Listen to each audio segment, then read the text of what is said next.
Welcome to our world.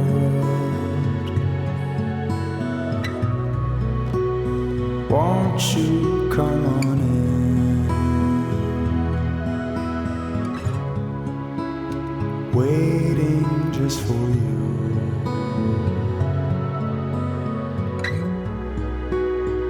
Welcome to our world. Hello?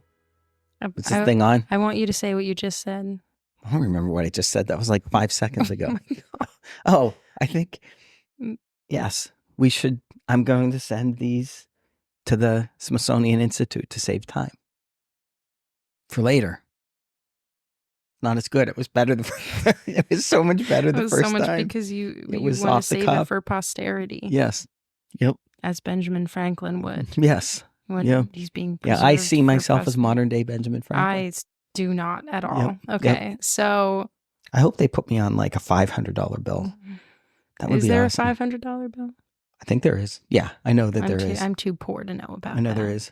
So they'd have to make one. They're not going to replace whoever's on the 500. So anyway, last week we were talking on like the $752 bill. And last week we were talking about animals, and we're gonna continue that today with the menopause and the cat lottery, because I feel like we didn't actually get to the point. Right. So here, the overarching point that I want to make here is what I feel the ideal relationship with between animals and people. I do not, and this is like a recent thing for me. I know I've mentioned this to you before, but this is like over the last year, I started having this belief that people, like humans, we should not have pets that we keep in our homes. Like, unless there's something, if they have, like an obvious physical disability that they clearly would not make it out in the wilderness, or something that would prevent them from like taking care of themselves in the wild, then that's, debatable. And maybe there are like some other reasons that I'm not thinking of right now. But in general, I think the ideal relationship, and I'm biased because I love these kittens, obviously, these cats now, is we still call them kittens. If you want to, have cats or pets or whatever come into your home, let them into your home, but then let them go if they want to go. And I think like keeping, I don't know, because so we go ahead. Sorry. I was going to say, no, the only thing is, I mean, you couldn't do that with dogs, right? You couldn't have wild dogs out. So that's a little bit different. I'm glad you brought that up. So when I was over at Caitlin's house the other day, I was thinking, and I'd said this to her before, like Kato, my sister has this giant black lab. He's very large. He's like 130 pounds maybe or something. I don't know weight for dogs, but he's very large for a black lab, mostly because she doesn't walk him as much as she should. Anyway, so he was lying, all of his body weight, he's lying on my lap. And his head was like resting on my arm, and I was just petting his head because he's so sweet. He's like the sweetest dog. Yeah. And I'm looking at him, and I'm like looking at his teeth, and I'm thinking, it's wild because dogs domesticated, came from wolves and all this stuff. If he wanted to kill me right now, he could very easily, so easily just kill me and kill all of us and like take out the whole house. Isn't that a crazy thought though? Well, and the funny thing is, like you said, he's very calm now. Yes. But remember when Caitlin first got him, when he was younger, I mean, he was always, it's not that he wasn't a good dog. He never like threatened her or whatever, but he was so protective when she would be taking him out for a walk, or when a stranger would come into the house, that there were people that got kind of nicked. I won't even say bit so much, but a little bit. So yeah, I mean, vicious. Yeah, he could. He really could. So that's a funny thought. Yeah. But yeah, I don't know, in general, and I guess maybe like you said, because, okay, even if you want to talk about dogs, though, the issue is we never had to domesticate dogs. That never had to happen. Oh. Like, we could have just let but if we wild wolves live their lives. They'd be eating us. I mean, we'd be like... Well, it's natural selection at that point. You'd have parents out with their little kids in the stroller, and they'd get back and they'd realize the kid was gone because a wild dog had... It is what it is. That's poor parenting, in my opinion. Survival of the fittest. Survival of the fittest. Natural selection. Yeah, that's what I just said. I just don't. And while we're still on this subject, I also even if you think that's taking it a step too far and you're like, pets are fine and you're being super dramatic, fine, I'm being super dramatic. However, what I'm not being dramatic about is the fact that we should not have pet stores. Pet stores are absurd. They're absolutely absurd. The conditions that these animals have to, am I yelling? Living I'm in yelling. a cage. The conditions that anytime something, if I'm on Instagram or TikTok or whatever, that a video pops up and it's supposed to be like a funny video of like a puppy in a pet store. I do not find it funny at all, because you look at this puppy that's in like a tiny box with a hole cut out in the window, surrounded by a bunch of other puppies in tiny boxes with holes. It's like, it's sad. It's so sad. And like the breeding industry and all this, it's disgusting like to me. Puppy mills. And so, yes. And so I think, obviously, like, I'm yelling again. I'm sorry. I'm like super passionate about this, apparently. I'm just finding this out now. Obviously, like animal shelters, going to get pets from animal shelters, like a dog or a cat, and bring them home as a pet.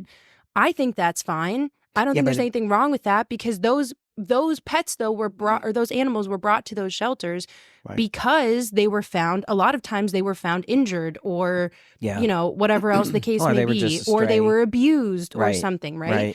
And so if you, PSA to everyone listening to this, Uncle Brian, tell everyone, okay? Do not go to pet stores. Just don't do it. I like looking at the No, cute animals. you like looking at what? You like looking at them like held hostage against their will, separated from their families. I visit prisons too, because I like looking at the prisoners. That's a lie. But that's exactly what I'm saying. It's just, I genuinely like, when I see these videos, I feel nauseous. Here's the only thing. Okay, first of all, I think a lot of the people that say work at the pet store love animals, right? I agree. And I'm so not they'll saying do anything everything about they them. can.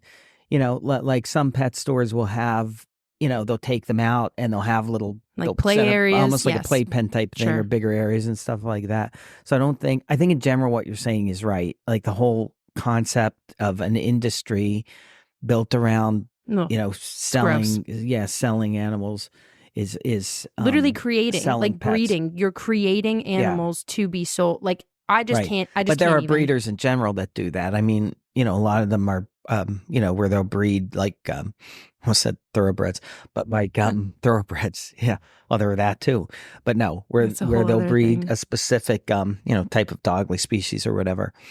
And I think that's dumb. So, I think that's really dumb. Well, I don't know. I mean, if someone says, well, I love German Shepherds, I want to get a German Shepherd. Then go to an animal shelter. You could find a German Shepherd genuinely at any animal shelter. Yeah, but most people are, you know, in an animal shelter, normally you're not, like some people want it and they want the papers showing that this is, like, let's say if you were someone that was interested in training a dog and going to dog shows, or...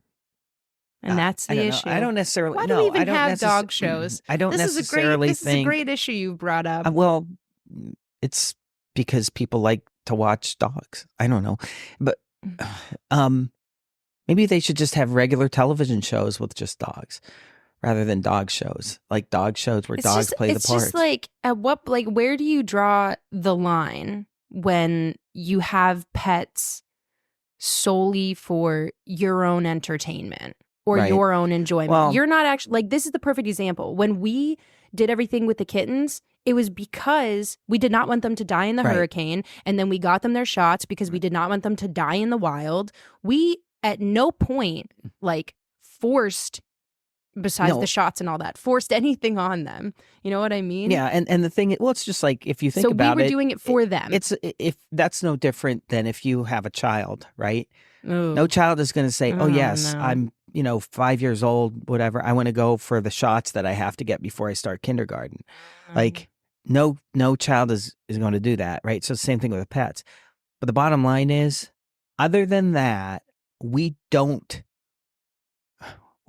treat them like property. No. Okay. We don't say, well, you're going to come and you're going to sit on my lap. Nope. And I'm going to, you know, pick you up and I don't know, I'm going to put you in, I'm going to dress you up. Oh my gosh. Things like that, right? Oh my gosh, when people dress up their pets. So, I mean, there are times, and the funny thing, we didn't even talk about this, these 4 cats, which were kittens. The menopause.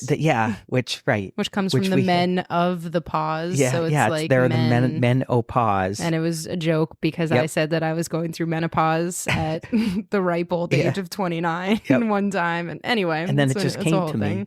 It just came to you, and you won the day Okay. for that. So here's the thing, though, right? They're all completely different, which maybe we don't want to get into that now. But the funny thing is the fact that they're from the same litter, same mother, same father, and they're just completely different, all of them. Oh, yeah. So the funny thing is, like CJ, right? Like he just loves to jump up on my lap now. Mm-hmm. It's the weirdest thing. Like the other night where he wouldn't get off, I had to get up, Mm-hmm. and he did not want to get off. But then Sephiroth, right? Okay, so let me go ahead. Yeah, go ahead. You probably need to explain. I was just going to take a step. Yeah, take a step back. He doesn't really like at this point anyway being held. Will. The funny thing is That's not true. I was just going to say none of them now are like that. They absolutely. The funny thing is Connor, who's the cat that we've had for years, Mm-hmm. right? He hates it when you pick him up. Okay, he hates it. He does that old man meow that he does, right? That aggravated he meow. does, yes. Like get off my lawn. He absolutely hates it. Okay, these 4 that were completely wild, Mm-hmm. okay, and had no reason to trust us. Yes. Okay, are like, I don't know. They're pretty much, they go with the flow. They're the nicest.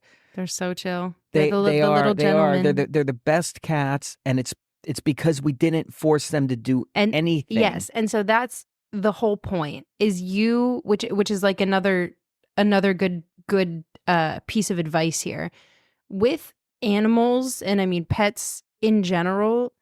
They tell you how they want to be treated, and so the issue, if like you think a cat, the first time they told us, right, when they spoke, we were amazed. Yes. If you think a cat doesn't like you or a dog doesn't like you, it's just because it's not doing what you want it to do. Yeah. And so it's like with these cats, that's exactly what we did, like you just explained. We let them like show us how much was too much. And the second we could see they were uncomfortable, we backed off. Yeah. You don't want to be pet right now? Okay, I'll leave you alone. You hang out, I'll leave you.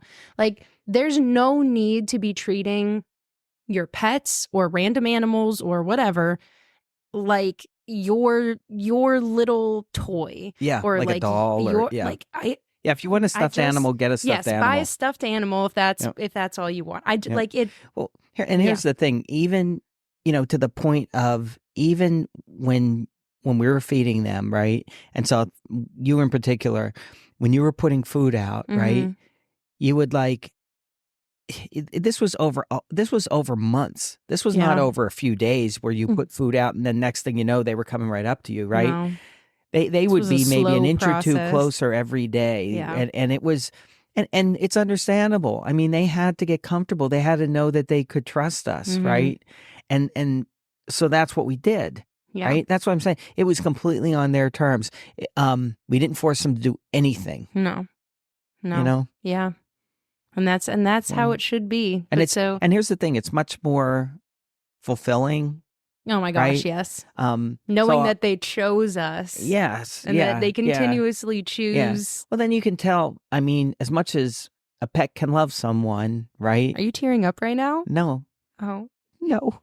No, as much as they can love someone, you can tell then that they really love you. Oh, you can hear all of them. You can hear Right. them purring when like they're super happy. Yeah. They do like the little kneading thing all the time. It's so cute. I mean, it's the coolest so thing in the pure. world, and it's neat because we have video from when we first found them. Yes. Right, and we have video. He's crying, pictures. everyone. No, I'm not. And we have video and pictures from different times. As they were getting older and older. Mm-hmm. But it's just kind of cool because when you think about just everything we went through with them, I know, and how we knew them almost from, like I said, about 2 weeks old. Mm-hmm.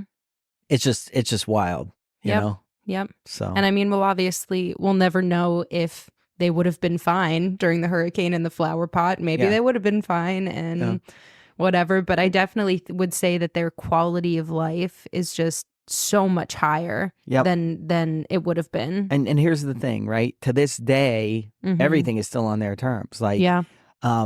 there are plenty of nights. Last night actually there were 3 of them in here. So Yes. there are nights when they're all outside, and there are nights when, every now and then all 4 of them will be in here. There might be 1 in here. So the only time maybe we try to keep them in is if we know there's going to be a bad storm outside or whatever. And even then, though, now that they're older, I mean, we have a covered porch on the back.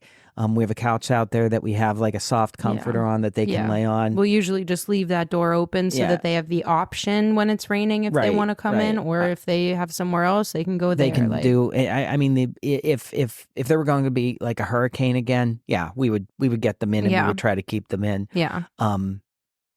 But other than that, they come in when they want. They go out when they want. And that's what, and I think that's why I feel so strongly about it, is because now, in my opinion, the relationship that we have with them is the ideal relationship you should have with like a stray cat or whatever. And so being able to see exactly what that could look like, it's like, there's no need to pick a stray cat up off the road or a stray kitten and take them home. You don't need to do that. Right. Like, that's not what needs to happen here. Mm-hmm. And this is just, they genuinely, like, I truly believe they're living their best lives because they have free food and shelter, but they don't have to be here. They can go play and run around. And here's the thing, right? For someone, if you already have a kitten, okay, and you're playing with the kitten, you put the kitten down and the kitten runs away from you. Okay, don't go and pick the kitten up and keep bringing them back and forcing them to, to hold them or whatever. Don't do that. Okay, you're gonna wind up with a cat that resents you, doesn't like you. Okay, and then you'll act like that's a bad cat. It's not a bad cat. The cat's reacting to its environment and the way that it's been treated. Well, you'll act like that's a bad cat, and the issue is, you doing stuff like that may also cause it to be hostile towards other people as well. And so you're just to not trust people. Yeah. Well, yeah, exactly. Right. And so you're just setting yourself and the kitten up for just a bad relationship, and that is not. Yeah. And we've had a ton of pets like throughout our lives, obviously. So it's not like we're just speaking from these 4 kittens. Well, that's the thing. Like, I've had dogs, cats. I've had cats, and dogs, but I haven't had a dog for a while, right? Yeah. But I've had cats pretty much from the time I was little all the way through. And that's the one thing I found is like, okay, first of all, cats do have completely different personalities. So you can't automatically assume that if you treat a cat great, that it's going to be the best cat in the world. Yep. I mean, it will be the best cat that it can be, I guess. But most cats that people would say are mean or they aren't good cats, it's because of how the cat's been treated. Oh, 100%. Yeah. Yeah. And I think that's a good point too, because even you look at these 4 kittens, they have completely different personalities, all of them. And we treat them completely different ways. Right. And so I think now would be a great time for me to explain their names. Yeah. So first of all, we had before these 4 kittens, a black cat. His name is Connor. He was, long story, my brother's cat, and now he's here because my brother couldn't have a cat when he went to college, and then my mom didn't want to let the cat go. It's a whole thing. Anyway, so his name is Connor, named after Connor Oberst for any music fans out there. And these 4 kittens, so here's how the naming process went. So we have Connor already. There is one short-haired black cat from the kittens that looks just like Connor. Literally, when he was a tiny kitten, it was like, this is literally Connor Jr. And so that's obviously what we had to name him, was Connor Jr. And for short, we call him CJ, obviously, because it's what you do with names like that. So then we also have, okay, so they're all boys, by the way, which is rare, I think, for an entire litter to be all boys. Yeah, we were surprised. We didn't know for a while, obviously, until we went and got them fixed. We didn't know for sure. You had said you were pretty sure they were all boys when we took them, but so we had CJ, and then when we were going to name the other, there's another short-haired one that's like gray and black and white. And I don't know why, but because C is at the beginning of the alphabet, so I was doing like an A, B, C thing in my head, and I don't remember, but I just remember there's a movie from like 2000 and I don't know 2006 or something. It's called Aquila and the Bee with Keke Palmer. It's a great movie. You should go watch it if you haven't seen it. And so jokingly, I think I said, or did you say? I don't remember. I think can't remember. said, I can't remember. I don't know. It doesn't matter. But jokingly, I was like, oh, yeah, we have like Aquila and the Bee and CJ, like ABC. I'm so clever. Anyway, so then we started naming that one Aquila. And we didn't know at the time that it was a boy. That it was a boy, yeah. And so we still call him Aquila because the name just stuck, or the kilo because that's what he weighs because he eats so much now. So there are those two. And then the other two, one is black. They're both long-haired as opposed to the short-haired ones. These ones are both long-haired, and one is all black, and his name is Sephiroth. And then the other one, the long-haired one, is black and gray and white striped, and his name is Cloud. So for any Kingdom Hearts fans out there, Uncle Brian, I know you've watched Maggie and Michael play this, but Cloud and Sephiroth are two, well, actually they're Final Fantasy characters, but we named them from Kingdom Hearts anyway. My sister actually named them based on the look of them when they were kittens, and then also their personalities, because Sephiroth is very dark and brooding and moody, and sometimes he's like in a great mood. Yeah, sometimes he gets psycho eyes and goes nuts. And then Cloud is just like his opposite. Like and the thing is, in Cloud, he has like the softest fur. Yeah, Cloud is literally. So it's like he takes Cloud very is good pretty accurate for a name anyway, just because of the way his fur is. Just because of his fur, yeah. It's like a little lamb. Like, it's just unbelievable how soft his fur is. Yeah. So yeah, that's their name. But and that's the end of the story. That's the point. That's how different they are. They're each personality-wise and physically, they're so different one to the next. We treat them all very differently. Yeah, and the cool thing is they still, even though they're a year and a half old now, I guess, they still get along so well. They still play. When we feed them, we put down either one or two bowls, and normally we put two, but like at night, we'll put some food in a single bowl and put it out, and the four of them will, they'll all have their heads in, like, eating out of this bowl. It's plastic, like, square thing, so they can just squeeze in there, and it's just kind of cool. It's cool. And the funny thing is, it was. I mean, obviously, right when they started coming in, they were trying to jump up on the table and stuff, and we yelled at them and like told them to get down and all that. They don't do anything bad when they come in here. Like overnight, they don't knock anything over. They don't try to get into any food.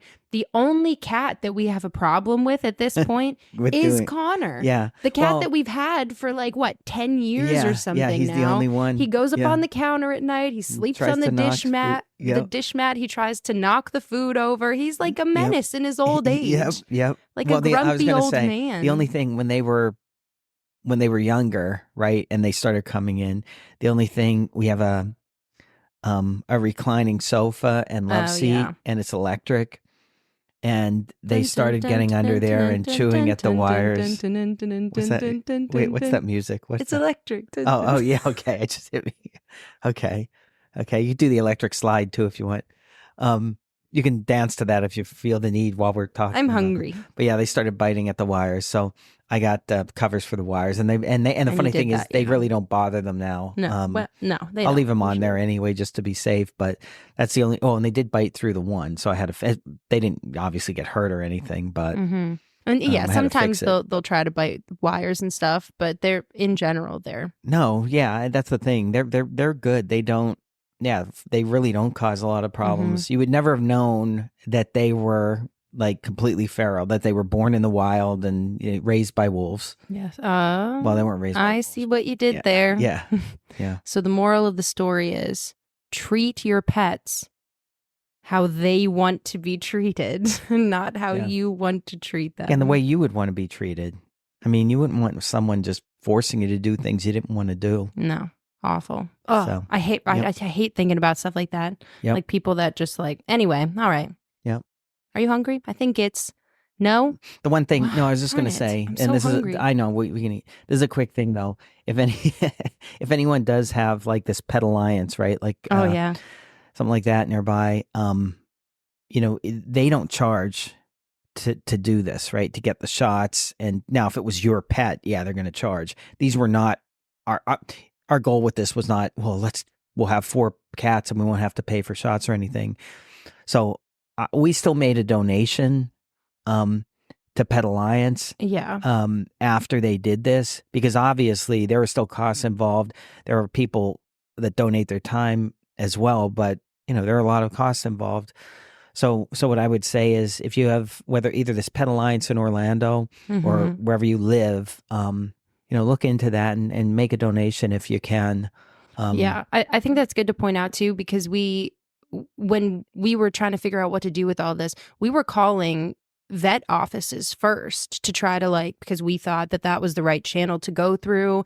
And at that point, we didn't know what was going to wind up happening with them and all that. So we called a couple of different vet offices to figure out, okay, if we want to get them their shots, if we want to get them fixed and all of that stuff, what kind of price tag are we looking at? Yeah. And that was a big point of contention between you and me, because obviously I was like, spend all the money, save the kittens. And you were like, I don't have thousands of dollars to save these kittens. Because I think it was going to be it would for the 4 of them to take them in and get all their shots would have been like $1,000, I think. It was at least that. I thought it was Yeah. 1,200 or 1,300. Well, maybe it was. Maybe it was around 300 a piece. But yeah, so the point is, we, like you said, it's not, you should, if you should not be taking your pet to these places. It's solely just meant for literally the situation that we went through. And here's the point, right? The only way they would do this is if they did the air clip. Right. Right. Yeah. And by the way, just really quickly, that doesn't hurt the cats. They don't even know the Supposedly. difference. They don't even know they don't even know the difference. I don't know. Do you remember CJ's ear was bleeding for No, it 2 wasn't. Yes, it No, was. you're gonna make it. Don't make it sound like that was bad or whatever. It's fine now. No, maybe in the beginning, I think He was lived a sort good of, life. He was kind of maybe one of them was picking Oh at yeah, it or because whatever. he was picking at it. Yeah, you're right. But the bottom line is, they don't.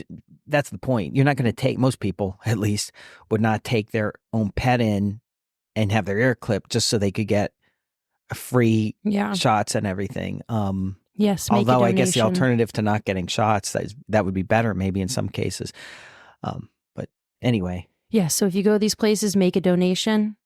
I am now going to make a donation to my stomach. Lunchtime. Of course it is. Let's go. Goodbye. Ow. Oh. And my leg. Oh, me leg. Me leg. Me leg. Yeah, me.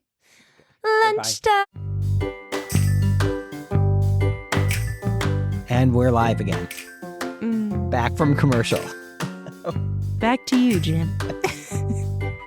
Can I do some reports from the field? Well, no, that means you would have to hold your mic then, and I know how much you don't want to do that, so. I'm doing reporting from the backyard. Look how quiet I am. This is too quiet.